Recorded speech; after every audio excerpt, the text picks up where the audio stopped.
John Famularo, welcome to BeatIt.tv, the drummer's website. Thanks. And we're catching up with you at the open-minded drum camp in Żywiec, Poland. So let's start with that. What are your thoughts, on the event? Boy, first, thank you so much. BeatIt.tv is fantastic, and to return back to Poland and be a part of this open-minded drum camp has been absolutely incredible. All the students that are here have this incredible desire to want to learn. And when you get students of all ages, from young kids to mature adults, who really want to learn, there's something about that that's pretty special. That when you share information with them, you can see it going into their minds and you see them changing and growing. And even from day one at the camp to where we are now, tomorrow is the last day, you can see the growth and development of each student. This is incredible. Incredible. Yeah. It's not just about playing, it's also, sharing stories, and the history of drumming and things like that, and your history and your stories and things. And one of the stories you shared, being a student of Joe Morello's, traveling long distances, and also not wanting to take any money off your parents to actually, pursue your dreams and things like that. Yeah. So you were making your own money to do it, actually. Yeah. But you actually neglected to mention what kind of gear you had back then when you were a teenager,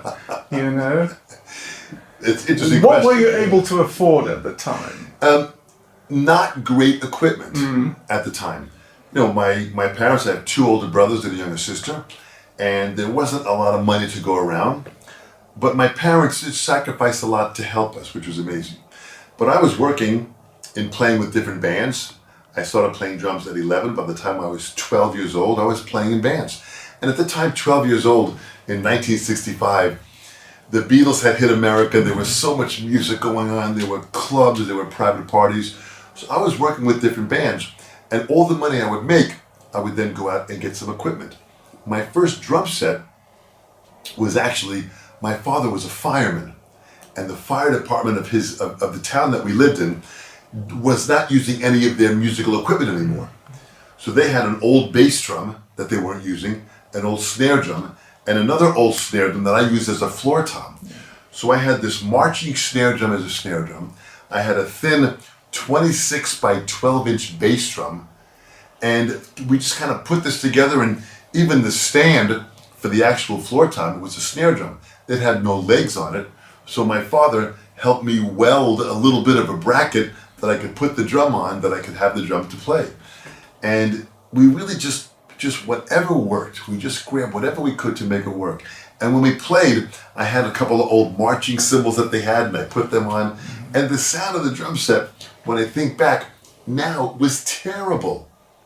But at that time, playing music, we were more concerned about playing the music, playing Beatles music, and playing it. So on the cymbals, when I hit them a certain way, they didn't sound good. But when I found a different way to hit them, it worked. So it taught me about trying to pull the sound out of not good equipment to make the band sound good. So I learned a lot. Then after a few performances, when I made some money, I then went to the store to buy my first ride cymbal. This was incredible. And I went to a store and they had 4 ride cymbals in the store. This was huge. 4 ride. I said, my gosh. And I played them all to find out which was the best one. I found the one I liked. When I paid the money and I took that ride cymbal, I really earned it. I worked hard for that cymbal. When I had that cymbal and put that on the drum set, the entire band sounded differently. Now when I played it, the cymbal helped the sound to create a feeling that made the song even more inspired, and it lifted the band up a notch. So just that one ride cymbal. Eventually in time, when I was able to then afford to buy a better snare drum, that even a more modern sound, that again changed the sound of the band. So not only did it change my sound, but it helped the band to even lift to a higher level. It was so exciting. True. Okay, people who come to camps such as this one, not just, the students that you have, but also camp attendants. Yeah. There are different kinds of people, Yeah. and, not just different walks of life, but also different areas of drumming, basically. Some are teachers, some want to get into teaching, some are active musicians, some are just, Hobbyists. hobbyists, yeah, and, some are completely fresh, Yeah. So, is there a kind of a message that you want to leave them with, all of them, no matter where they come from and what the background is? Technicalities aside, just the main message that you want to convey and leave them with after a camp like this. Great question.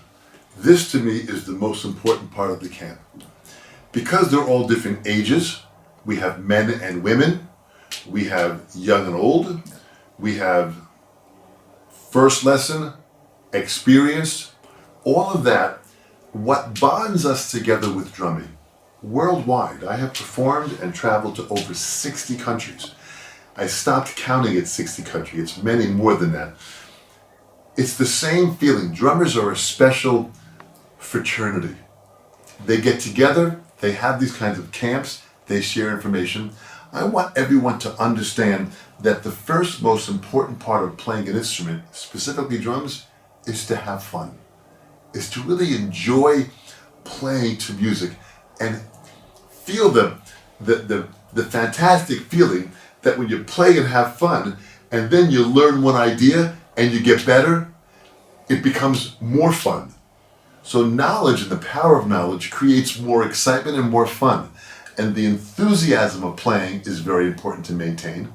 And everyone is connected in that room, young, old, male, female, experienced or inexperienced, they're all connected with their desire and their passion. The passion is the connection that brings us all together.